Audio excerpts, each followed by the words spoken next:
पूरे देश ਦੇ ਵਿੱਚ ਲਾਗੂ ਹੁੰਦੇ ਆ ਕਾਨੂੰਨ, ਪੂਰੇ ਦੇਸ਼ ਦੇ ਕਿਸਾਨਾਂ ਤੇ ਲਾਗੂ ਹੁੰਦੇ ਆ, ਤਾਂ ਫਿਰ ਤੁਹਾਨੂੰ ਇਹ ਕਿਉਂ ਲੱਗਦਾ ਹੈ ਕਿ ਇਹ ਸਿੱਖਾਂ ਨੂੰ ਅਸਿਮੀਲੇਟ ਕਰਨ ਦੀ ਪਾਲਿਸੀ ਔਰ ਉਹਦੇ ਤਹਿਤ ਇਹ ਸਭ ਕੁਝ ਹੋ ਰਿਹਾ ਹੈ? ਮੋਦੀ ਗਵਰਨਮੈਂਟ ਇੱਕ ਜਿਹੜੇ ਵੀ ਫੈਸਲੇ ਲੈਂਦੀ ਹੈ ਉਸ ਤੋਂ ਵਿਡਰਾਅ ਨਹੀਂ ਕਰਦੀ, ਉਹ ਰਾਈਟ ਹੁੰਦੇ ਨੇ। ਤੇ ਪਹਿਲੀ ਵਾਰ ਪੰਜਾਬ ਦੇ ਲੋਕਾਂ ਨੇ ਉੱਠ ਕੇ ਉਹਨਾਂ ਨੂੰ ਚੈਲੰਜ ਕੀਤਾ ਕਿ you are wrong now, this time you are wrong, ਇਸ ਵਾਰ ਤੁਸੀਂ ਗਲਤ ਹੋ। ਦੀਪ ਹੋਇਆ, ਲੱਖਾ ਹੋਇਆ, ਅਕਸਰ ਸਵਾਲ ਕਰਦੇ ਰਹੇ, ਜਥੇਬੰਦੀਆਂ ਨੂੰ ਕੁਐਸਚਨ ਕਰਦੇ ਰਹੇ, ਤਾਂ ਕੀ ਇਹ ਵੀ ਇੱਕ ਰੀਜ਼ਨ ਸੀਗਾ ਕਿ ਜਥੇਬੰਦੀਆਂ ਨੂੰ ਹੁਣ ਲੱਗਿਆ ਕਿ ਹੁਣ ਰਾਈਟ ਟਾਈਮ ਹੈ ਇਹਨਾਂ ਨੂੰ ਮੋਰਚੇ ਤੋਂ ਪਾਸੇ ਕਰਨ ਦਾ? ਅਗਰ ਲੱਖਾ ਕਰ ਰਿਹਾ ਸੀ ਤੇ ਉਹਨੂੰ ਪੋਜ਼ਿਟਿਵਲੀ ਲਓ, ਲੱਖੇ ਨੂੰ ਬੁਲਾਓ, ਲੱਖੇ ਨੂੰ ਕਹੋ ਭਾਈ ਤੂੰ ਸਾਡੇ ਵਿੱਚ ਕੀ ਵੀਕਨੈਸਿਸ ਦੇਖੇ ਨੇ, ਕੀ ਸ਼ਾਰਟਕਮਿੰਗਸ ਦੇਖੇ ਨੇ, ਸਾਨੂੰ ਤੂੰ ਪਬਲਿਕ ਦੇ ਵਿੱਚ ਕਹਿਣ ਨਾਲੋਂ ਪਹਿਲਾਂ ਸਾਨੂੰ ਆ ਕੇ ਕਹਿ, ਹੋ ਸਕਦਾ ਹੈ ਅਸੀਂ ਤੇਰੀਆਂ ਉਹਨਾਂ ਗੱਲਾਂ ਤੇ ਸਹਿਮਤ ਹੁੰਦੇ ਹੋਏ ਆਪਣੇ ਆਪ ਨੂੰ ਕਰੈਕਟ ਕਰੀਏ। ਐਕਚੁਅਲੀ ਲੱਖੇ ਦੀਆਂ ਗੱਲਾਂ ਉਹਨਾਂ ਨੂੰ ਚੈਲੰਜ ਨਹੀਂ ਸੀ, ਉਹਨਾਂ ਨੂੰ ਕਰੈਕਟ ਕਰਨ ਦੀਆਂ ਸੀ, ਕਿਉਂਕਿ ਲੱਖਾ ਯੂਥ ਦੀ ਭਾਵਨਾਵਾਂ ਦੀ ਰਿਪਰੈਜ਼ੈਂਟ ਕਰਨਾ ਹੀ ਉਹਨਾਂ ਦੇ ਵਿੱਚ ਰਹਿੰਦਾ ਸੀ। ਉਹ ਚਾਹੁੰਦਾ ਸੀ ਕਿ ਜੋ ਯੂਥ ਚਾਹੁੰਦੀ ਹੈ ਮੈਂ ਆਪਣੀ ਗੱਲ ਉਹਨਾਂ ਤੱਕ ਪਹੁੰਚਦੀ ਕਰਾਂ। ਮੈਨੂੰ ਲੱਗਦਾ ਕਿ ਰਾਈਟ ਮੈਸੇਜ ਲੱਖਾ ਸਿਧਾਣਾ ਦੇ ਗਿਆ ਤੇ ਰਾਜੇਵਾਲ ਹੁਣਾਂ ਨੂੰ ਇਹ ਰਾਈਟ ਮੈਸੇਜ ਪੋਜ਼ਿਟਿਵਲੀ ਲੈਣਾ ਚਾਹੀਦਾ।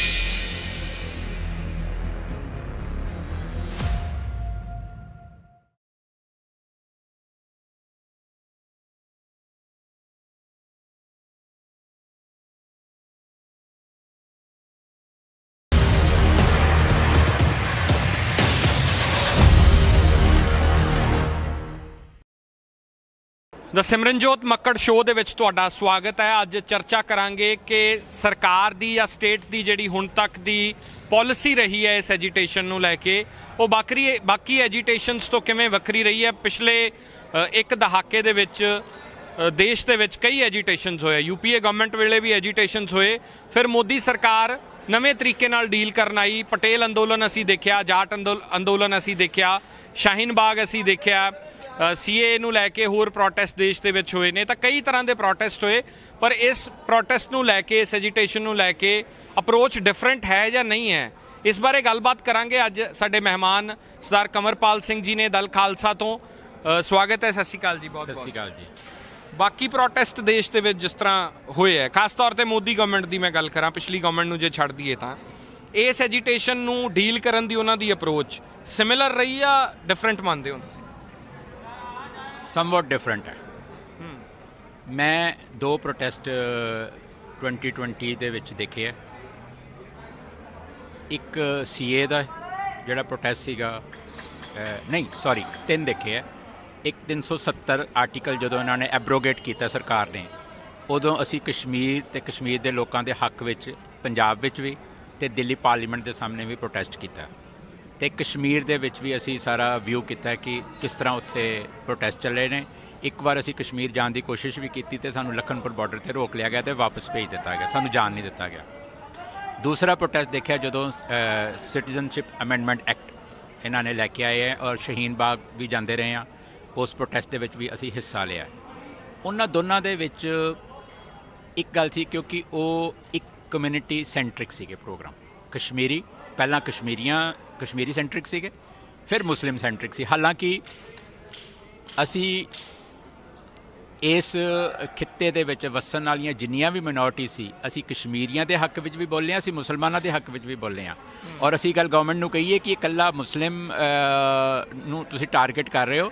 ਅਸੀਂ ਸਮਝਦੇ ਹਾਂ ਕਿ ਅੱਜ ਮੁਸਲਮਾਨਾਂ ਦੀ ਵਾਰੀ ਹੈ, ਜਿਵੇਂ ਕਿਸੇ ਵੇਲੇ ਸਾਡੀ ਵਾਰੀ ਸੀ, ਇਸ ਤੋਂ ਬਾਅਦ ਫਿਰ ਸਾਡੀ ਵਾਰੀ ਆਏਗੀ। ਇਹ ਮੈਂ ਸ਼ਹੀਨ ਬਾਗ ਬਹੁਤ ਵਾਰ ਗੱਲ ਕੀਤੀ ਸੀ ਕਿ ਅੱਜ ਬੇਸ਼ੱਕ ਮੁਸਲਮਾਨ ਟਾਰਗੇਟ 'ਤੇ ਨੇ, ਪਰ ਤੁਸੀਂ ਮੁਸਲਮਾਨਾਂ ਤੋਂ ਬਾਅਦ ਦੁਬਾਰਾ ਸਿੱਖਾਂ ਦੀ ਵਾਰੀ ਲਿਆਉਣੀ ਹੈ, ਕਿਉਂਕਿ ਬੇਸਿਕਲੀ ਮੋਦੀ ਸਰਕਾਰ ਦੀ anti minority policies agenda and mindset ਹੈ।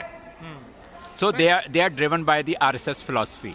ਤੋ RSS ਫਿਲਾਸਫੀ ਬੇਸ਼ੱਕ ਸਿੱਖਾਂ ਨੂੰ ਸਬਸਿਊਮ ਕਰਨਾ ਚਾਹੁੰਦੀ ਹੈ, ਆਪਣੇ ਵਿੱਚ ਹਜ਼ਮ ਕਰਨਾ ਚਾਹੁੰਦੀ ਹੈ, ਪਰ ਬਰਦਾਸ਼ਤ ਨਹੀਂ ਕਰਦੀ ਵੱਖਰਾ। ਜੇ ਸਿੱਖ ਕਹਿਣ ਕਿ ਸਾਡੀ ਵੱਖਰੀ ਆਈਡੈਂਟੀਟੀ ਹੈ, ਡਿਸਟੈਂਟ ਆਈਡੈਂਟੀਟੀ ਦੇ ਨਾਲ ਅਸੀਂ ਜੀਏ, ਆਪਣੀ ਜਿਹੜੀਆਂ ਸਾਡੀਆਂ ਐਸਪੀਰੇਸ਼ਨਸ ਦੇ ਨਾਲ ਅਸੀਂ ਉਸ ਅਕੋਰਡਿੰਗ ਜੀਏ, ਫਿਰ ਉਹਨਾਂ ਨੂੰ ਪ੍ਰਵਾਨ ਨਹੀਂ ਹੈ। ਜੇ ਅਸੀਂ ਆਪਣੇ ਆਪ ਨੂੰ ਹਿੰਦੂ ਦਾ ਪਾਰਟ ਐਂਡ ਪਾਰਸਲ ਮੰਨ ਕੇ ਚੱਲੀਏ ਦੈਨ ਓਕੇ, ਫਿਰ ਉਹ ਕਹਿੰਦੇ ਨੇ ਹਾਂ ਜੀ ਤੁਸੀਂ ਸਾਡੇ ਜਿਹੜੇ ਸਵੋਡਾਮ। ਇਹ ਐਲੀਮੀਨੇਸ਼ਨ ਪਾਲਿਸੀ ਹੈ ਜਾਂ ਅਸਿਮੀਲੇਟ ਕਰਨਾ ਚਾਹੁੰਦੇ ਹੋ? ਉਹ ਅਸਿਮੀਲੇਟ ਕਰਨਾ ਚਾਹੁੰਦੇ ਆ ਸਿੱਖਾਂ ਨੂੰ। ਮੁਸਲਮਾਨਾਂ ਨੂੰ ਐਲੀਮੀਨੇਟ ਕਰਨਾ ਚਾਹੁੰਦੇ ਨੇ, ਸਿੱਖਾਂ ਨੂੰ ਅਸਿਮੀਲੇਟ ਕਰਨਾ ਚਾਹੁੰਦੇ ਨੇ। ਸੋ ਉਸੇ ਪਾਲਿਸੀ ਵਿੱਚੋਂ ਹੀ ਅੱਗੇ ਫਰਦਰ ਬ੍ਰਾਂਚਿਸ ਨਿਕਲਦੀਆਂ ਨੇ, ਫਰਦਰ ਪਾਲਿਸੀਜ਼ ਨਿਕਲਦੀਆਂ ਨੇ। ਹੁਣ ਕਿਸਾਨ ਅੰਦੋਲਨ ਬੇਸ਼ੱਕ ਸਾਰੇ ਕਿਸਾਨਾਂ ਦਾ ਹੈ, ਪੂਰੇ ਇੰਡੀਆ ਦੇ ਕਿਸਾਨਾਂ ਨੂੰ ਇਫੈਕਟ ਕਰ ਰਿਹਾ, ਉਹਨਾਂ ਦੀ ਲਾਈਵਲੀਹੁੱਡਸ ਨੂੰ ਇਫੈਕਟ ਕਰੇਗਾ, ਪਰ ਕਿਉਂਕਿ ਸਪੀਅਰ ਹੈਡ ਪੰਜਾਬ ਦਾ ਕਿਸਾਨ ਕਰ ਰਿਹਾ ਅਤੇ ਪੰਜਾਬ ਦਾ ਕਿਸਾਨ ਜਿਹੜਾ ਉਹ 95% ਤੋਂ ਵੱਧ ਸਿੱਖ ਹੈ, ਸੋ ਉਹਨਾਂ ਨੂੰ ਇਹ ਤਕਲੀਫ ਵੀ ਹੈ। ਜਦੋਂ ਉਹਨਾਂ ਨੇ ਕਸ਼ਮੀਰੀਆਂ ਨੂੰ ਹੈਂਡਲ ਕਰ ਲਿਆ, ਉਹਨਾਂ ਦੇ 370 ਤੋਂ ਦੇ ਵਿਰੋਧ ਦੇ ਵਿੱਚ ਉਹਨਾਂ ਨੇ ਉਹਨਾਂ ਨੂੰ ਇੱਕ ਤਰੀਕੇ ਦੇ ਨਾਲ ਕ੍ਰਸ਼ ਕਰਕੇ ਦਬਾ ਕੇ ਉਹਨਾਂ ਨੂੰ ਉਹਨਾਂ ਦੇ ਘਰਾਂ ਦੇ ਵਿੱਚ ਗਨ ਪੁਆਇੰਟ 'ਤੇ ਕੈਦ ਕੀਤਾ, ਕੇਜ ਕੀਤਾ ਹੋਇਆ ਸੀਗਾ। ਉਸ ਤੋਂ ਬਾਅਦ ਉਹਨਾਂ ਨੇ ਸੀਏ ਦੇ ਪ੍ਰੋਟੈਸਟ ਨੂੰ ਜਿਸ ਤਰ੍ਹਾਂ ਇੱਕ ਵਾਇਲੈਂਟ ਟਰਨ ਦਿੱਤਾ, ਟਰੰਪ ਦੀ ਮੌਜੂਦਗੀ ਦੇ ਵਿੱਚ ਉਹਨਾਂ ਨੇ ਉਹਨੂੰ ਵਾਇਲੈਂਟ ਟਰਨ ਦਿੱਤਾ, ਅਤੇ ਜਿਨ੍ਹਾਂ ਦੇ ਖਿਲਾਫ ਉਹਨਾਂ ਨੇ ਮਤਲਬ ਵਾਇਲੈਂਸ ਕੀਤੀ ਉਹਨਾਂ ਨੂੰ ਹੀ ਉਸ ਵਾਇਲੈਂਸ ਦਾ ਜਿਹੜਾ ਦੋਸ਼ੀ ਮੰਨ ਲਿਆ ਗਿਆ, ਉਹਨਾਂ ਨੂੰ ਹੀ ਅਕਿਊਜ਼ਡ ਮੰਨ ਕੇ ਉਹਨਾਂ ਨੂੰ ਹੀ ਜਿਹੜੇ GNU ਦੇ ਸਟੂਡੈਂਟ ਸੀਗੇ, ਅਲੀਗੜ੍ਹ ਦੇ ਸਟੂਡੈਂਟ ਸੀਗੇ, ਉਹਨਾਂ ਨੂੰ ਹੀ ਉਹਨਾਂ ਨੇ ਉਹਦੇ 'ਚ ਅਕਿਊਜ਼ਡ ਮੰਨ ਕੇ ਇਸ ਵੇਲੇ ਈਵਨ ਲੜਕੀਆਂ ਵੀ ਨਹੀਂ ਬਖਸ਼ੀਆਂ, ਜਿਹੜੀਆਂ ਪਿੰਜਰਾ ਤੋੜ ਦੀਆਂ ਐਕਟਿਵਿਸਟ ਸੀ ਉਹ ਵੀ ਇਹਨਾਂ ਨੇ ਅੰਦਰ ਕੀਤੀਆਂ ਹੋਈਆਂ। ਪਰ ਜਦੋਂ ਪੂਰੇ ਦੇਸ਼ ਦੇ ਵਿੱਚ ਲਾਗੂ ਹੁੰਦੇ ਆ ਕਾਨੂੰਨ, ਪੂਰੇ ਦੇਸ਼ ਦੇ ਕਿਸਾਨਾਂ 'ਤੇ ਲਾਗੂ ਹੁੰਦੇ ਆ, ਤਾਂ ਫਿਰ ਤੁਹਾਨੂੰ ਇਹ ਕਿਉਂ ਲੱਗਦਾ ਹੈ ਕਿ ਇਹ ਸਿੱਖਾਂ ਨੂੰ ਅਸਿਮੀਲੇਟ ਕਰਨ ਦੀ ਪਾਲਿਸੀ ਔਰ ਉਹਦੇ ਤਹਿਤ ਇਹ ਸਭ ਕੁਝ ਹੋ ਰਿਹਾ? ਨਹੀਂ, ਜਿਹੜਾ ਕਿਸਾਨ ਅੰਦੋਲਨ ਦੀ ਮੈਂ ਜਿਹੜੀ ਗੱਲ ਹੈ ਉਹ ਮੈਂ ਡਿਫਰੈਂਟਲੀ ਕਰਦਾ। ਮੈਂ ਇੱਕ ਉਹਨਾਂ ਦੀ ਲਾਰਜਰ ਗੇਮ ਪਲਾਨ ਦੀ ਗੱਲ ਕਰ ਰਿਹਾ ਕਿ ਲਾਰਜਰ ਗੇਮ ਪਲਾਨ ਦੇ ਵਿੱਚ RSS ਮੁਸਲਮਾਨਾਂ ਨੂੰ ਐਲੀਮੀਨੇਟ ਕਰਨਾ ਚਾਹੁੰਦੀ ਹੈ ਅਤੇ ਸਿੱਖਾਂ ਨੂੰ ਅਸਿਮੀਲੇਟ ਕਰਨਾ ਚਾਹੁੰਦੀ ਹੈ। ਹੁਣ ਤੁਸੀਂ ਆ ਜਾਓ ਕਿਸਾਨ ਅੰਦੋਲਨ 'ਤੇ। ਤੁਸੀਂ ਪਹਿਲਾ ਸਵਾਲ ਸੀਗਾ ਕਿ ਕੀ ਫ਼ਰਕ ਹੈ ਦੂਜੇ ਅੰਦੋਲਨ ਅਤੇ ਇਹਨਾਂ ਅੰਦੋਲਨ ਦੇ ਵਿੱਚ। ਇਹਨਾਂ ਅੰਦੋਲਨ ਦੇ ਵਿੱਚ ਦੋ ਗੱਲਾਂ ਬੜੀਆਂ ਪ੍ਰਮੁੱਖ ਨੇ ਜਿਹੜੀਆਂ ਸਾਨੂੰ ਸਮਝਣੀਆਂ ਚਾਹੀਦੀਆਂ ਨੇ। ਨੰਬਰ 1 ਤੇ ਇਹਨੂੰ ਲੀਡ ਸਿੱਖ ਕਰ ਰਹੇ ਨੇ। ਹੁਣ ਬੇਸ਼ੱਕ ਟਕੈਤ ਵੀ ਉਹ ਇੱਕ ਪ੍ਰੋਮੀਨੈਂਟ ਰੋਲ ਪਲੇ ਕਰ ਰਿਹਾ, ਹਰਿਆਣੇ ਦੇ ਕਿਸਾਨ ਵੀ ਅੱਗੇ ਆ ਗਏ ਨੇ, ਪਰ ਇਹਨੂੰ ਅੱਜ ਵੀ ਲੀਡ ਜਿਹੜਾ ਉਹ ਸਿੱਖ ਕਰ ਰਿਹਾ। ਦੂਜੀ ਗੱਲ ਹੈ ਕਿ ਕਿਸਾਨ ਦਾ ਬੱਚਾ ਸਿਕਿਉਰਿਟੀ ਫੋਰਸਿਸ 'ਚ ਵੀ ਹੈ, ਆਰਮਡ ਫੋਰਸਿਸ 'ਚ ਵੀ ਹੈ, ਅਤੇ ਬੜੀਆਂ ਪ੍ਰੋਮੀਨੈਂਟ ਥਾਵਾਂ 'ਤੇ ਵੀ ਹੈ। ਸੋ ਉਹ ਬੜਾ ਕੌਸ਼ੀਅਸਲੀ ਚੱਲ ਰਹੇ ਨੇ। ਗਵਰਨਮੈਂਟ ਹਾਲੇ ਤੱਕ ਅੱਜ ਦੀ ਤਰੀਕ ਤੱਕ, ਸ਼ਾਮ ਨੂੰ ਉਹਨਾਂ ਦੀ ਪਾਲਿਸੀ ਬਦਲ ਜਾਏ, ਆਈ ਕਾਂਟ ਸੇ, ਅੱਜ ਤੱਕ ਉਹ ਇਹਨੂੰ ਇਸ ਅੰਦੋਲਨ ਨੂੰ ਮਿਲਟਰੀਲੀ ਕ੍ਰਸ਼ ਕਰਨ ਤੋਂ ਅਵੋਇਡ ਕਰ ਰਹੇ ਨੇ। ਹਾਂ, ਗਵਰਨਮੈਂਟ ਦੀਆਂ ਜਿਹੜੀਆਂ ਸਟ੍ਰੈਟਜੀਜ਼ ਨੇ, ਜਿਹੜੇ ਉਹਨਾਂ ਦੇ ਡਰਟੀ ਟ੍ਰਿਕਸ ਡਿਪਾਰਟਮੈਂਟ ਨੇ, ਏਜੰਸੀਜ਼ ਜਿਨ੍ਹਾਂ ਨੂੰ ਕਹਿੰਦੇ ਆ, they are playing their games.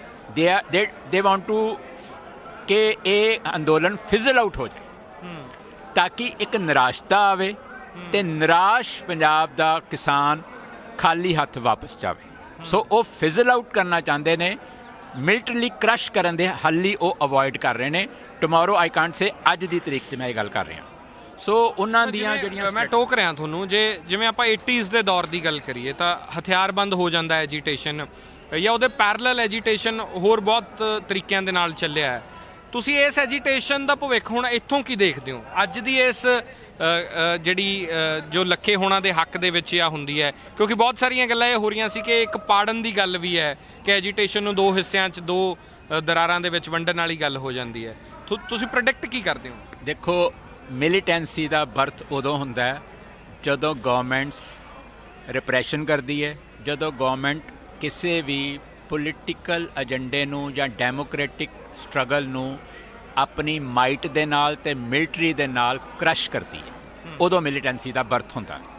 Otherwise ਜੇ ਡੈਮੋਕ੍ਰੈਟਿਕ ਸਟਰਗਲ ਆਪਣੇ ਰਿਜ਼ਲਟਸ ਦੇ ਰਹੀ ਹੋਵੇ ਅਤੇ ਲੋਕ ਦੇ ਲਵ to stick to the democratic methods. ਹੁਣ ਗਵਰਨਮੈਂਟ ਹਾਲੇ ਤੱਕ ਮਿਲਟਰੀ ਯੂਜ਼ ਨਹੀਂ ਕਰ ਰਹੀ, ਸੋ ਲੋਕ ਡੈਮੋਕ੍ਰੇਸੀ ਨੂੰ ਚਾਂਸ ਦੇ ਰਹੇ ਨੇ। 30 ਸਾਲ ਜੋ ਪੰਜਾਬ ਨਾਲ ਹੋਇਆ, ਜੋ ਸਿੱਖਾਂ ਨਾਲ ਹੋਇਆ, ਡੈਮੋਕ੍ਰੇਸੀ ਤੋਂ ਵਿਸ਼ਵਾਸ ਉੱਠ ਗਿਆ ਸੀ, ਪਰ ਦੁਬਾਰਾ ਲੋਕਾਂ ਨੇ ਰੀਪੋਜ਼ ਆਪਣਾ ਫੇਥ ਕੀਤਾ। ਮੇਰੀ ਗਵਰਨਮੈਂਟ ਦੇ ਅੱਗੇ ਇਹੀ ਇੱਕ ਜਿਹੜਾ ਮੈਂ ਪੱਖ ਰੱਖਣਾ ਚਾਹੁੰਦਾ ਉਹ ਇਹ ਹੈ ਕਿ ਅਗਰ ਲੋਕਾਂ ਨੇ ਡੈਮੋਕ੍ਰੇਸੀ ਦੇ ਵਿੱਚ ਰੀਪੋਜ਼ ਕੀਤਾ ਨਾ ਆਪਣਾ ਫੇਥ, ਅਤੇ ਗਵਰਨਮੈਂਟ ਨੂੰ ਚਾਹੀਦਾ ਇਹ ਵਿਸ਼ਵਾਸ ਬੱਝਾ ਰਵੇ ਅਤੇ ਉਹ ਲੱਖਾਂ ਲੋਕ ਜਿਹੜੇ ਸਿੰਘੂ ਬਾਰਡਰ 'ਤੇ, ਠਿਕਰੀ ਬਾਰਡਰ 'ਤੇ ਜਾਂ ਥਾਂ 'ਤੇ ਬੈਠੇ ਨੇ, ਜਾਂ UP ਬਾਰਡਰ 'ਤੇ ਬੈਠੇ ਨੇ, ਉਹਨਾਂ ਦੀਆਂ ਭਾਵਨਾਵਾਂ ਦੀ ਤਰਜਮਾਨੀ ਕਰਦੇ ਹੋਏ ਤਿੰਨੇ ਕਾਨੂੰਨ ਰੀਪੀਲ ਕਰਨ ਤਾਂ ਕਿ ਉਹਨਾਂ ਦਾ ਡੈਮੋਕ੍ਰੇਸੀ ਦੇ ਵਿੱਚ ਵਿਸ਼ਵਾਸ ਬਣਿਆ ਰਵੇ, ਜਿਹੜਾ ਉਹਨਾਂ ਨੇ ਬਹੁਤ ਦੇਰ ਬਾਅਦ ਦੁਬਾਰਾ ਉਹਨਾਂ ਨਾਲ ਥੋੜਾ ਜਿਹਾ ਇੱਕ ਵਿਸ਼ਵਾਸ ਪੋਸਿਬਿਲਿਟੀ ਹੈ ਕਿ ਰਿਪੀਲ ਹੋਣਗੇ? ਪ੍ਰੈਕਟੀਕਲ ਗੱਲ ਕਰ ਰਹੇ, ਕਿਉਂਕਿ ਅਸੀਂ ਬਹੁਤ ਸਾਰੀ ਚਰਚਾ ਕਰਦੇ ਹਾਂ ਕਿ ਰੱਦ ਕਰਾਵਾਂਗੇ, ਰੱਦ ਕਰਾਏ ਬਿਨਾਂ ਨਹੀਂ ਹਟਣਾ। ਉਹ ਇੱਕ ਪੋਜ਼ਿਟਿਵਿਟੀ ਹੁੰਦੀ ਹੈ ਸੰਘਰਸ਼ ਦੀ, ਪਰ ਇਹਦੀ ਇੱਕ ਲੇਮੈਨ ਦੇ ਤੌਰ ਤੇ ਕਿ ਸਰਕਾਰ ਨੂੰ ਜਦੋਂ ਰੀਡ ਕਰੀਏ ਅਸੀਂ, ਪੋਸਿਬਿਲਿਟੀ ਕਿੰਨੀ ਕੁ ਹੈ? ਦੇਖੋ, ਉਹ ਇੱਕ ਪੋਜੀਸ਼ਨ ਹੁੰਦੀ ਹੈ। ਫਾਰਮਰਸ ਯੂਨੀਅਨਸ ਨੇ, ਲੋਕਾਂ ਨੇ ਇੱਕ ਪੋਜੀਸ਼ਨ ਲਈ ਹੈ ਕਿ ਇਹ ਤਿੰਨੇ ਕਾਨੂੰਨ ਜਿਹੜੇ ਨੇ ਇਹ ਡੈਟਰੀਮੈਂਟਲ ਨੇ ਫਾਰਮਿੰਗ ਲਈ, ਤੇ ਇਹਨੂੰ ਰਿਪੀਲ ਕੀਤਾ ਜਾਵੇ ਤੇ ਫਾਰਮਰਸ ਨੂੰ ਕੌਨਫੀਡੈਂਸ ਲੈ ਕੇ ਤੁਸੀਂ ਨਵੇਂ ਬਣਾਓ। ਇਹ ਇੱਕ ਪੋਜੀਸ਼ਨ ਹੈ ਜਿਹੜੀ ਅਸੀਂ ਸਾਰਿਆਂ ਨੇ ਲਈ ਹੋਈ ਹੈ, and we stick to that position. ਅਸੀਂ ਉਸ ਪੋਜੀਸ਼ਨ ਤੇ ਖੜੇ ਹਾਂ, ਅੱਜ ਦੀ ਤਰੀਕ 'ਚ ਖੜੇ ਹਾਂ। ਬੇਸ਼ੱਕ ਬਹੁਤ ਸਾਰੀਆਂ ਇਲੂਜ਼ਨਸ ਵੀ ਨੇ, ਬਹੁਤ ਸਾਰੇ ਜਿਹੜੇ ਇੱਕ ਵੱਖਰੇ ਵਿਚਾਰ ਵੀ ਹੈਗੇ ਨੇ ਲੋਕਾਂ ਦੇ, ਪਰ ਅਸੀਂ ਆਪਣੀ ਪੋਜੀਸ਼ਨ ਤੇ ਖੜੇ ਹਾਂ। ਜਿੱਥੋਂ ਤੱਕ ਗਵਰਨਮੈਂਟ ਦੀ ਗੱਲ ਹੈ, ਗਵਰਨਮੈਂਟ ਨੇ 26 ਜਨਵਰੀ ਦੇ ਇਨਸੀਡੈਂਟ ਦੇ ਪਿੱਛੇ ਆਪਣੇ ਆਪ ਨੂੰ ਰਿਫਿਊਜ਼ ਲਿਆ, ਬਹਾਨਾ ਬਣਾਇਆ। ਰਿਪੀਲ ਉਹ ਪਹਿਲਾਂ ਵੀ ਨਹੀਂ ਸੀ ਕਰਨਾ ਚਾਹੁੰਦੀ। ਰਿਪੀਲ ਦਾ ਉਹਨਾਂ ਦਾ ਕੋਈ ਮੂਡ ਨਹੀਂ ਹੈ। ਉਹਨਾਂ ਨੇ ਕੋਈ ਆਪਣੀ ਇਸ ਪ੍ਰਤੀ 1% ਵੀ ਜਿਹੜੀ ਹੁੰਦੀ ਨਾ, 1% ਵੀ ਆਪਣੀ ਕੋਈ ਇਨਕਲੀਨੇਸ਼ਨ ਕਦੇ ਵੀ ਸ਼ੋਅ ਨਹੀਂ ਕੀਤੀ। Right from prime minister to ਜੋ ਵੀ ਜਿੰਨੇ ਵੀ ਉਹਨਾਂ ਦੇ ਮਿਨਿਸਟਰਸ ਨੇ ਲੋਕ ਸਭਾ ਰਾਜ ਸਭਾ ਦੇ ਵਿੱਚ ਭਾਸ਼ਣ ਦਿੱਤੇ ਨੇ, ਦੇ ਆਰ ਕਲੀਅਰ ਕਿ ਉਹ ਇਹਨੂੰ ਰਿਪੀਲ ਨਹੀਂ ਕਰਨਾ ਚਾਹੁੰਦੇ। ਕਿਉਂਕਿ RSS ਨੇ ਜਿਹੜੀ ਮੋਦੀ ਫਿਨੋਮੀਨਾ ਬਿਲਡ ਕੀਤਾ ਹੈ, ਜਿਹੜਾ ਮੋਦੀ ਦਾ ਫਿਨੋਮੀਨਾ 6 ਸਾਲ 'ਚ ਬਿਲਡ ਕੀਤਾ ਹੈ, ਉਹਨਾਂ ਨੂੰ ਲੱਗਦਾ ਕਿ ਰੀਪੀਲ ਦੇ ਬਾਅਦ ਉਹ ਜਿਹੜਾ ਫਿਨੋਮੀਨਾ ਉਹ ਡਿਸਮੈਂਟਲ ਹੋਏਗਾ। ਕਿਉਂਕਿ ਉਹਨਾਂ ਨੇ ਇੱਕ ਇਲੂਜ਼ਨ ਬਿਲਡ ਕਰ ਦਿੱਤਾ ਹੈ ਕਿ ਮੋਦੀ ਗਵਰਨਮੈਂਟ ਇੱਕ ਜਿਹੜੇ ਵੀ ਫੈਸਲੇ ਲੈਂਦੀ ਹੈ ਉਸ ਤੋਂ ਵਿਡਰਾਅ ਨਹੀਂ ਕਰਦੀ, ਉਹ ਰਾਈਟ ਹੁੰਦੇ ਨੇ। ਤੇ ਪਹਿਲੀ ਵਾਰ ਪੰਜਾਬ ਦੇ ਲੋਕਾਂ ਨੇ ਉੱਠ ਕੇ ਉਹਨਾਂ ਨੂੰ ਚੈਲੰਜ ਕੀਤਾ ਕਿ you are wrong now, this time you are wrong, ਇਸ ਵਾਰ ਤੁਸੀਂ ਗਲਤ ਹੋ। ਤੁਸੀਂ ਬਿਨਾਂ ਕੌਨਫੀਡੈਂਸ ਤੋਂ ਲਏ ਤੇ ਡੈਮੋਕ੍ਰੇਸੀ ਨੂੰ ਟਵਿਸਟ ਕਰਦੇ ਹੋਏ ਆਪਣੇ ਇਹ ਲਾਜ਼ ਜਿਹੜੇ ਨੇ ਇੰਪੋਜ਼ ਕੀਤੇ ਨੇ। ਤੁਸੀਂ ਪਾਸ ਨਹੀਂ ਕੀਤੇ, ਤੁਸੀਂ ਇੰਪੋਜ਼ ਕੀਤੇ ਨੇ ਲੋਕਾਂ 'ਤੇ। ਸੋ ਪਹਿਲੀ ਵਾਰ ਚੈਲੰਜ ਮਿਲਿਆ ਪੰਜਾਬ ਦੇ ਕਿਸਾਨਾਂ ਵੱਲੋਂ, ਤੇ ਉਹ ਸਾਥ ਦਿੱਤਾ ਹਰਿਆਣਾ ਦੇ ਕਿਸਾਨਾਂ ਨੇ ਤੇ ਯੂਪੀ ਦੇ ਵੈਸਟਰਨ ਬਾਰਡਰ ਦੇ ਕਿਸਾਨਾਂ ਨੇ। ਸੋ ਮੈਨੂੰ ਲੱਗਦਾ ਹੈ ਕਿ ਪਹਿਲੀ ਵਾਰ ਚੈਲੰਜ ਮਿਲਿਆ, ਔਰ ਉਹਨਾਂ ਕੋਲ ਉਹਨਾਂ ਦੀ ਈਗੋ ਕੋਲੋਂ ਉਹ ਚੈਲੰਜ ਡਾਈਜੈਸਟ ਨਹੀਂ ਹੋ ਰਿਹਾ। ਕੀ ਸੰਘਰਸ਼ ਇੰਨੇ ਲੰਬੇ ਹੁੰਦੇ ਜਾਂਦੇ ਆ, ਤੁਸੀਂ ਕਿਹਾ ਪ੍ਰੋਲੋਂਗ ਹੋਊਗਾ, ਪਹਿਲਾਂ ਵੀ ਗੱਲ ਕਰ ਰਹੇ ਸੀ, ਤਾਂ ਉਹ ਕਮਜ਼ੋਰ ਹੁੰਦੇ ਜਾਂਦੇ ਆ? ਉਹਨੂੰ ਸਸਟੇਨ ਕਰਨਾ ਕਿੰਨਾ ਡਿਫਿਕਲਟ ਹੈ? ਪ੍ਰੋਲੋਂਗ ਸਟਰਗਲਸ ਨੂੰ ਸਸਟੇਨ ਕਰਨਾ ਲੀਡਰਸ਼ਿਪ ਦੇ ਲਈ ਬੜਾ ਹਾਰਡ ਟਾਸਕ ਹੁੰਦਾ, ਬਹੁਤ ਹਾਰਡ ਟਾਸਕ ਹੁੰਦਾ। ਈਜ਼ੀ ਨਹੀਂ ਹੁੰਦਾ ਪ੍ਰੋਲੋਂਗ ਸਟਰਗਲ ਨੂੰ। ਗਵਰਨਮੈਂਟ ਚਾਹੁੰਦੀਆਂ ਨੇ ਕਿ ਸੰਘਰਸ਼ ਲਮਕ ਜਾਣ ਤਾਂ ਕਿ ਇਹਦੇ ਵਿੱਚ ਕਰੈਕਸ ਆ ਜਾਣ। ਕਰੈਕਸ ਉਹਨਾਂ ਨੇ ਪੈਦਾ ਕਰਤੇ। ਇਸ ਵੇਲੇ ਉੱਥੇ ਦੋ ਸਟੇਜ ਨੇ, ਦੋਨੇ ਸਟੇਜ ਇੱਕ ਦੂਜੇ ਮੋਦੀ ਦੀ ਗਵਰਨਮੈਂਟ ਤੇ ਉਹਨਾਂ ਦੇ ਏਜੰਡੇ ਨੂੰ ਉਹ ਘੱਟ ਕ੍ਰਿਟੀਸਾਈਜ਼ ਕਰਦੇ ਨੇ, ਆਪਸ ਵਿੱਚ ਕ੍ਰਿਟਿਸਿਜ਼ਮ ਜ਼ਿਆਦਾ ਹੁੰਦਾ, ਖਾਸ ਤੌਰ ਤੇ 26 ਤੋਂ ਬਾਅਦ। ਤਾਂ ਇਹ ਕਮਜ਼ੋਰੀ ਹੈ ਹੁਣ, ਇਹ ਲੀਡਰਸ਼ਿਪ ਦੀ ਕਮਜ਼ੋਰੀ ਹੈ ਕਿ 26 ਤੋਂ ਬਾਅਦ ਉਹਨਾਂ ਨੇ ਸਟਰੋਂਗਲੀ ਆਪਣੇ ਘਰ ਨੂੰ ਡਿਫੈਂਡ ਨਹੀਂ ਕੀਤਾ। ਤੁਹਾਨੂੰ ਲੱਗਦਾ ਹੈ ਕਿ ਜੋ ਲਾਲ ਕਿਲੇ ਵਾਲੀ ਘਟਨਾ ਹੁੰਦੀ ਹੈ ਜਾਂ ਲੱਖੇ ਦੀਪ ਵਾਲਾ ਇਨਸੀਡੈਂਟ ਹੁੰਦਾ ਹੈ, ਲੀਡਰਸ਼ਿਪ ਨੂੰ ਉਹਨਾਂ ਨੂੰ ਡਿਫੈਂਡ ਕਰਨਾ ਚਾਹੀਦਾ ਸੀ? ਲੀਡਰਸ਼ਿਪ ਨੂੰ ਬਿਲਕੁਲ ਆਪਣਾ ਘਰ ਡਿਫੈਂਡ ਕਰਨਾ ਚਾਹੀਦਾ ਸੀ, ਆਪਣਾ ਅੰਦੋਲਨ ਡਿਫੈਂਡ ਕਰਨਾ ਚਾਹੀਦਾ ਸੀ। ਉਹਨਾਂ ਨੂੰ ਕਹਿਣਾ ਚਾਹੀਦਾ ਸੀ ਬੇਸ਼ੱਕ ਜੋ ਕੁਝ ਵੀ ਇਨਸੀਡੈਂਟ ਰੈੱਡ ਫੋਰਟ ਹੋਇਆ ਉਹ ਸਾਡਾ ਪਾਰਟ ਨਹੀਂ ਸੀ, ਸਾਡਾ ਏਜੰਡਾ ਨਹੀਂ ਸੀ, ਪਰ ਹੋਇਆ ਕਿਸਾਨਾਂ ਕੋਲ ਹੈ, ਸਾਡੇ ਆਪਣੇ ਬੱਚਿਆਂ ਕੋਲ ਹੈ, ਸਾਡੇ ਆਪਣੇ ਲੋਕਾਂ ਕੋਲ ਹੈ। ਇਹ ਸਾਡਾ ਅੰਦਰੂਨੀ ਮਾਮਲਾ ਹੈ ਕਿ ਅਸੀਂ ਉਹਨੂੰ ਕਿਵੇਂ ਨਜਿੱਠਦੇ ਹਾਂ, ਪਰ ਵੀ ਆਰ ਵਨ, ਅਸੀਂ ਸਾਰੇ ਇੱਕ ਹਾਂ ਤੇ ਅਸੀਂ ਆਪਣੇ ਬੱਚਿਆਂ ਦੀ ਵਿਚ ਹੰਟਿੰਗ ਨਹੀਂ ਹੋਣ ਦਿਆਂਗੇ, ਤੁਹਾਨੂੰ ਉਹਨਾਂ ਦਾ ਸ਼ਿਕਾਰ ਨਹੀਂ ਖੇਡਣ ਦਿਆਂਗੇ। ਇਹ ਏਜੰਡਾ ਦੇਖੋ, ਘਰ ਦੇ ਵਿੱਚ ਕਈ ਵਾਰ ਵੱਖਰੇਵੇਂ ਆ ਜਾਂਦੇ ਨੇ, ਪਰ ਬਾਪ ਜਿਹੜਾ ਹੁੰਦਾ ਨਾ ਉਹਦੇ ਲਈ ਸਾਰੇ ਬੱਚੇ ਇੱਕ ਹੁੰਦੇ ਨੇ, ਤੇ ਉਹ ਆਪਣੇ ਉਸ ਬੱਚੇ ਨੂੰ ਵੀ ਡਿਫੈਂਡ ਕਰਦਾ ਜਿਹੜਾ ਉਹਦੇ ਅਕੋਰਡਿੰਗ ਨਹੀਂ ਚੱਲਦਾ। ਪਰ ਡਾਊਟਫੁਲ ਹੋਈਆਂ ਨਾ ਚੀਜ਼ਾਂ, ਕਿਉਂਕਿ ਦੀਪ ਹੋਇਆ, ਲੱਖਾ ਹੋਇਆ, ਅਕਸਰ ਸਵਾਲ ਕਰਦੇ ਰਹੇ, ਜਥੇਬੰਦੀਆਂ ਨੂੰ ਕੁਐਸਚਨ ਕਰਦੇ ਰਹੇ, ਤਾਂ ਕੀ ਇਹ ਵੀ ਇੱਕ ਰੀਜ਼ਨ ਸੀਗਾ ਕਿ ਜਥੇਬੰਦੀਆਂ ਨੂੰ ਹੁਣ ਲੱਗਿਆ ਕਿ ਹੁਣ ਰਾਈਟ ਟਾਈਮ ਹੈ ਇਹਨਾਂ ਨੂੰ ਮੋਰਚੇ ਤੋਂ ਪਾਸੇ ਕਰਨ ਦਾ? ਨਹੀਂ, ਡੈਮੋਕ੍ਰੇਸੀ ਦੇ ਵਿੱਚ ਕੁਐਸਚਨ ਕਰਨ ਦਾ ਹੱਕ ਹੁੰਦਾ। ਅਸੀਂ ਨਹੀਂ ਸਰਕਾਰਾਂ ਨੂੰ ਕੁਐਸਚਨ ਕਰਦੇ, ਅਸੀਂ ਨਹੀਂ ਗਵਰਨਮੈਂਟਸ ਨੂੰ ਕ੍ਰਿਟੀਸਾਈਜ਼ ਕਰਦੇ। ਸੋ ਵਟ ਜੇ ਤੁਹਾਡੇ ਅੰਦਰੋਂ ਕ੍ਰਿਟਿਸਿਜ਼ਮ ਹੋ ਰਿਹਾ ਤੇ ਡਾਇਸੈਂਟ ਹੋਣਾ ਚਾਹੀਦਾ। ਤੁਹਾਨੂੰ ਲੱਗਦਾ dissent is part of and essential part of the democracy. ਅਗਰ ਤੁਸੀਂ ਡੈਮੋਕ੍ਰੈਟਿਕ ਢੰਗ ਨਾਲ ਫੰਕਸ਼ਨਿੰਗ ਕਰ ਰਹੇ ਹੋ ਤੇ ਡਾਇਸੈਂਟ ਨੂੰ ਖਿੜੇ ਮੱਥੇ ਪ੍ਰਵਾਨ ਕਰੋ। ਅਗਰ ਲੱਖਾ ਕਰ ਰਿਹਾ ਸੀ ਤੇ ਉਹਨੂੰ ਪੋਜ਼ਿਟਿਵਲੀ ਲਓ, ਲੱਖੇ ਨੂੰ ਬੁਲਾਓ, ਲੱਖੇ ਨੂੰ ਕਹੋ ਭਾਈ ਤੂੰ ਸਾਡੇ ਵਿੱਚ ਕੀ ਵੀਕਨੈਸਿਸ ਦੇਖੇ ਨੇ, ਕੀ ਸ਼ਾਰਟਕਮਿੰਗਸ ਦੇਖੇ ਨੇ, ਸਾਨੂੰ ਤੂੰ ਪਬਲਿਕ ਦੇ ਵਿੱਚ ਕਹਿਣ ਨਾਲੋਂ ਪਹਿਲਾਂ ਸਾਨੂੰ ਆ ਕੇ ਕਹਿ। ਹੋ ਸਕਦਾ ਅਸੀਂ ਤੇਰੀਆਂ ਉਹਨਾਂ ਗੱਲਾਂ ਤੇ ਸਹਿਮਤ ਹੁੰਦੇ ਹੋਏ ਆਪਣੇ ਆਪ ਨੂੰ ਕਰੈਕਟ ਕਰੀਏ। ਪਰ ਉਹਨਾਂ ਨੇ ਕਰੈਕਟ ਕਰਨ ਦੀ ਦੇਖੋ ਅੱਧੇ ਕਿਲੋਮੀਟਰ ਤੇ ਦੋਨੇ ਬੈਠੇ ਨੇ, ਇੱਕ ਦੂਜੇ ਨੂੰ ਕਹਿਣ ਦੀ ਬਜਾਏ they are telling each other through media. ਜਦੋਂ ਤੁਸੀਂ ਇੱਕ ਦੂਜੇ ਨੂੰ ਗੱਲ, ਮੈਂ ਤੇ ਤੁਸੀਂ ਇੱਥੇ ਬੈਠੇ, ਮੈਂ ਤੁਹਾਨੂੰ ਕਹਿਣ ਦੀ ਬਜਾਏ ਮੀਡੀਆ ਰਾਹੀਂ ਕਹਾਂਗਾ ਨਾ, ਤੇ ਉਹ ਡਿਸਟੋਰਟ ਵੀ ਹੋਏਗਾ, ਟਵਿਸਟ ਵੀ ਹੋਏਗਾ, ਤੇ ਉਹਦੇ ਅਰਥ ਵੀ ਗਲਤ ਵੀ ਲੈ ਜਾਣਗੇ, ਤੇ ਉਹ ਚੈਲੰਜ ਵੀ ਇਸ ਤਰ੍ਹਾਂ ਲੱਗੇਗਾ ਕਿ he is challenging me. Actually ਲੱਖੇ ਦੀਆਂ ਗੱਲਾਂ ਉਹਨਾਂ ਨੂੰ ਚੈਲੰਜ ਨਹੀਂ ਸੀ, ਉਹਨਾਂ ਨੂੰ ਕਰੈਕਟ ਕਰਨ ਦੀਆਂ ਸੀ, ਕਿਉਂਕਿ ਲੱਖਾ ਯੂਥ ਦੀ ਭਾਵਨਾਵਾਂ ਦੀ ਰਿਪਰੈਜ਼ੈਂਟ ਕਰਨਾ ਹੀ ਉਹਨਾਂ ਦੇ ਵਿੱਚ ਰਹਿੰਦਾ ਸੀ। ਉਹ ਚਾਹੁੰਦਾ ਸੀ ਕਿ ਜੋ ਯੂਥ ਚਾਹੁੰਦੀ ਹੈ ਮੈਂ ਆਪਣੀ ਗੱਲ ਉਹਨਾਂ ਤੱਕ ਪਹੁੰਚਦੀ ਕਰਾਂ। ਲੱਖਾ ਹੋਵੇ ਕੋਈ ਹੋਵੇ, ਵੀ ਆਰ ਟਾਕਿੰਗ ਅਬਾਊਟ ਕੱਲਾ ਲੱਖੇ ਨਹੀਂ, ਉੱਥੇ ਬਹੁਤ ਸਾਰੇ ਹੋਰ ਲੋਕ ਵੀ ਬੈਠੇ ਸੀ। ਉਹਨਾਂ ਨੂੰ ਚਾਹੀਦਾ ਸੀ ਅਗਰ ਕੋਈ ਕ੍ਰਿਟਿਸਿਜ਼ਮ ਆਉਂਦਾ ਸੀ ਤਾਂ ਉਹਨੂੰ ਖਿੜੇ ਮੱਥੇ ਪ੍ਰਵਾਨ ਕਰਦੇ ਹੋਏ ਉਸ ਇਨਸਾਨ, ਉਸ ਵਿਅਕਤੀ, ਉਸ ਸ਼ਖਸ ਦੇ ਨਾਲ ਸਿਟਿੰਗ ਕਰਦੇ ਤੇ ਇਹ ਦੇਖਦੇ ਕਿ ਉਹ ਰਾਈਟਫੁਲੀ ਕ੍ਰਿਟੀਸਾਈਜ਼ ਕਰ ਰਿਹਾ ਹੈ ਜਾਂ ਉਹਦੇ ਕੋਈ ਮੈਲਾਫਾਈਡ ਇੰਟੈਂਸ਼ਨਸ ਨੇ। ਅਗਰ ਉਹਦੇ ਮੈਲਾਫਾਈਡ ਇੰਟੈਂਸ਼ਨਸ ਨੇ ਤਾਂ ਤੁਸੀਂ ਪਬਲਿਕ ਦੇ ਵਿੱਚ ਜਾਓ। ਅਗਰ ਉਹ ਤੁਹਾਨੂੰ ਰਾਈਟਫੁਲੀ ਕ੍ਰਿਟੀਸਾਈਜ਼ ਕਰ ਰਿਹਾ ਔਰ ਤੁਹਾਨੂੰ ਲੱਗਦਾ ਕਿ ਉਹ ਜੈਨੂਨਲੀ ਕਰ ਰਿਹਾ, ਤੇ ਫਿਰ ਤੁਸੀਂ ਉਸ ਆਪਣੇ ਆਪ ਨੂੰ ਕਰੈਕਟ ਕਰੋ, ਨਾ ਕਿ ਉਸ ਨੂੰ ਮਲਾਈਨ ਕਰੋ, ਨਾ ਕਿ ਉਹਨੂੰ ਨੇਮ ਕਾਲਿੰਗ ਕਰਨੀ ਸ਼ੁਰੂ ਕਰ ਦਿਓ। ਇੱਕ ਇਹ ਨੋਸ਼ਨ ਬਹੁਤ ਜਿਹੜੀ ਹੈ ਸੋਸ਼ਲ ਮੀਡੀਆ ਤੇ ਮੈਂ ਪਿਛਲੇ 2-3 ਦਿਨਾਂ ਤੋਂ ਰੀਡ ਕਰ ਰਿਹਾ ਸੀ ਚੀਜ਼ਾਂ ਨੂੰ, ਕਿ ਜਿਹੜਾ ਅੱਜ ਦੀ ਇਹ ਮਹਾਰਾਜ ਦੀ ਜਿਹੜੀ ਅੱਜ ਰੈਲੀ ਹੋਵੇ ਜਾਂ ਹੋਰ ਜਿਹੜੀਆਂ ਕਾਲਸ ਨੇ, ਇਹ ਸਟੇਟ ਨੂੰ ਬਹੁਤ ਬੈਨੀਫੀਸ਼ੀਅਲ ਨੇ। ਸਟੇਟ ਚਾਹੁੰਦੀ ਹੈ ਕਿ ਲੱਖਾ ਤੇ ਦੀਪ ਵਰਸਸ ਜਥੇਬੰਦੀਆਂ ਹੋਣ ਔਰ ਇਹ ਪਾੜਾ ਪਿਆ ਰਵੇ। ਇਸ ਤਰ੍ਹਾਂ ਹੈ ਨਹੀਂ। ਅੱਜ ਦੀ ਜਿਹੜੀ ਕਾਨਫਰੰਸ ਸੀਗੀ, ਬੇਸ਼ੱਕ ਇਹਨੂੰ ਆਰਗੇਨਾਈਜ਼ ਬਾਬਾ ਹਰਦੀਪ ਸਿੰਘ ਮਹਾਰਾਜ ਜਿਹੜੇ ਸਾਡੇ ਪਾਰਟੀ ਦੇ ਸੀਨੀਅਰ ਮੈਂਬਰ ਨੇ, ਪਰ ਉਹਨਾਂ ਨੇ ਇੰਡੀਵਿਜੂਅਲ ਕਪੈਸਿਟੀ 'ਚ ਆਪਣੇ ਲੋਕਲ ਸਾਥੀਆਂ ਦੇ ਨਾਲ ਮਿਲ ਕੇ ਕੀਤੀ, ਕਿਉਂਕਿ ਇਹਨਾਂ ਨੇ ਮਾਂ ਬੋਲੀ ਫਰੰਟ ਤੇ ਲੱਖੇ ਦੇ ਨਾਲ ਬਹੁਤ ਕੰਮ ਕੀਤਾ ਹੋਇਆ ਬਾਬਾ ਮਹਾਰਾਜ ਨੇ। ਤੇ ਇਹ ਸਟੇਟ ਨੂੰ, ਏਜੰਸੀਜ਼ ਨੂੰ, ਐਡਮਿਨਿਸਟ੍ਰੇਸ਼ਨ ਨੂੰ ਪਤਾ ਹੈ ਕਿ ਬਾਬਾ ਹਰਦੀਪ ਤੇ Lakha they have been doing social work together since long. ਉਹ ਬਹੁਤ ਪੁਰਾਣਾ ਇਹਨਾਂ ਦੀ ਜੋੜੀ ਹੈਗੀ ਹੈ। ਸੋ ਉਹਨਾਂ ਨੇ ਆਪਣੇ ਸਾਥੀ ਜਿਹਦਾ ਕਿ ਗਵਰਨਮੈਂਟ ਟਾਰਗੇਟ ਕਰ ਰਹੀ ਹੈ, ਜਿਹਦਾ ਸ਼ਿਕਾਰ ਕਰਨ ਜਾ ਰਹੀ ਹੈ, ਉਹਨੂੰ ਡਿਫੈਂਡ ਕਰਨ ਲਈ ਔਰ ਗਵਰਨਮੈਂਟ ਨੂੰ ਇਹ ਮੈਸੇਜ ਦੇਣ ਲਈ ਕਿ ਉਹ ਇਕੱਲਾ ਨਹੀਂ ਹੈ, ਲੋਕ ਉਹਦੇ ਨਾਲ ਨੇ, ਉਹ ਲੋਕਾਂ ਦੀ ਪ੍ਰਤੀਨਿਧਤਾ ਕਰਦਾ ਹੈ। ਜੇ ਉਹ ਕਿਸਾਨ ਅੰਦੋਲਨ ਦੇ ਵਿੱਚ ਜਾ ਕੇ ਬੈਠਾ ਤੇ ਲੋਕਾਂ ਦੀ ਪ੍ਰਤੀਨਿਧਤਾ ਦੇ ਰੂਪ ਦੇ ਵਿੱਚ ਹੀ ਉੱਥੇ ਬੈਠਾ। ਸੋ ਅੱਜ ਦਾ ਜਿਹੜਾ ਇਕੱਠ ਸੀ, ਉਹਨੇ ਇੱਕ ਕਲੀਅਰ ਤੇ ਮੈਸੇਜ ਦਿੱਤਾ ਹੈ ਕਿ ਉਹ, ਔਰ ਜਿਸ ਤਰੀਕੇ ਦੇ ਨਾਲ ਸਪਿਰਿਟਡ ਇਕੱਠ ਸੀ, ਸਪਿਰਿਟ ਸੀਗੀ ਲੋਕਾਂ 'ਚ, ਉਹ ਇੱਕ ਮੈਸੇਜ ਦਿੱਤਾ ਗਵਰਨਮੈਂਟ ਨੂੰ ਕਿ ਤੁਸੀਂ ਇਹ ਨਾ ਸੋਚੋ ਕਿ ਅੰਦੋਲਨ ਫਿਜ਼ਲ ਆਊਟ ਹੋ ਗਿਆ, ਤੁਸੀਂ ਇਹ ਨਾ ਸੋਚੋ ਕਿ ਇਹ ਨੌਜਵਾਨ ਇਕੱਲੇ ਨੇ, ਅਸੀਂ ਇਹਨਾਂ ਦੇ ਨਾਲ ਹਾਂ ਔਰ ਇਹ ਅੱਜ ਵੀ ਸਾਡੇ ਦਿਲਾਂ ਦੇ ਵਿੱਚ ਵਸਦੇ ਨੇ। ਸੋ ਜਿਹੜਾ ਏਮ ਸੀ ਅੱਜ ਦੀ, ਉਹਦਾ 2 ਪੁਆਇੰਟ ਸੀਗਾ, ਗਵਰਨਮੈਂਟ ਨੂੰ ਮੈਸੇਜ ਦੇਣਾ ਤੇ ਸੰਯੁਕਤ ਮੋਰਚੇ ਨੂੰ ਇਹ ਕਹਿਣਾ ਕਿ ਅਸੀਂ ਅੱਜ ਵੀ ਤੁਹਾਡੇ ਨਾਲ ਹਾਂ। ਸਾਨੂੰ ਬੇਗਾਨਾ ਕੋਈ ਮੈਸੇਜ ਨਹੀਂ ਦਿੱਤਾ ਗਿਆ। ਨਹੀਂ, ਉਹਨਾਂ ਨੇ, ਤੁਸੀਂ ਦੇਖੋ ਲੱਖੇ ਦੀ ਸਪੀਚ, ਰਾਜੇਵਾਲ ਸਾਹਿਬ ਨੂੰ ਅੱਜ ਉਹਨਾਂ ਬਾਰੇ ਚਰਚਾ ਕੀਤੀ, ਗੱਲ ਕੀਤੀ ਲੱਖੇ ਨੇ। ਰਾਜੇਵਾਲ ਸਾਹਿਬ ਦੀ ਉਹਨਾਂ ਨੇ ਗੱਲ ਕੀਤੀ। ਪਹਿਲਾਂ ਦੀ ਗੱਲ ਹੈ, ਰਾਜੇਵਾਲ ਸਾਹਿਬ ਕਿਹਾ, ਉਸ ਬੰਦੇ ਨੂੰ ਸਾਹਿਬ ਕਿਹਾ ਜਿਹੜਾ ਉਹਨੂੰ ਗਦਾਰ ਕਹਿ ਰਿਹਾ।